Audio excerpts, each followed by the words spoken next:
Kereta Alza ni owner sakit kepala. Asyik tukar tayar je. Tayar bukan dia pakai tayar murah, tayar yang ada brand. Untuk kualiti lah. Tayar pakai tayar Continental, tapi tak boleh nak buat alignment. Alignment tak boleh buat. Kalau buat pun kereta dia asyik makan luar ataupun makan dalam. Kalau kau tengok, ni dia punya masalah sebenarnya. Yang masalah tayar makan luar ataupun makan dalam. Ni masalah dia. Kalau kau tengok Pujoy ni, dah longgar macam ni, mana boleh pakai ni. Kat sini pun tengok pecah ni. Jenuh nak tukar tayar. Untung kalau macam ni kena tayar. Tengok yang longgar ni. Lepas tu dia punya tire end. Kau tengok tire end ni, pecah dah tire end ni.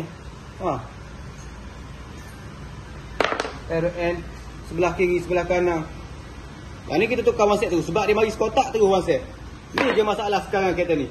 Masalah sekarang ni lawak arm, tire end. Dan tambah satu lagi, dia punya steering bracket bush.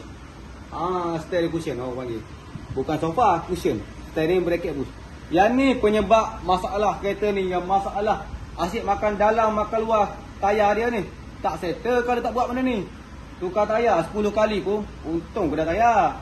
Kalau benda ni tak buat, alang-alang buat, benda pun dah rosak, tukar yang itu. Steering bracket bush, tire end, lawak arm. Semua kiri kanan. Barang lain macam absorber ke apa, absorber lim, stabilizer boost, semua boleh pakai. Kita pakai dulu. Apa boleh jimat, kita jimat dulu.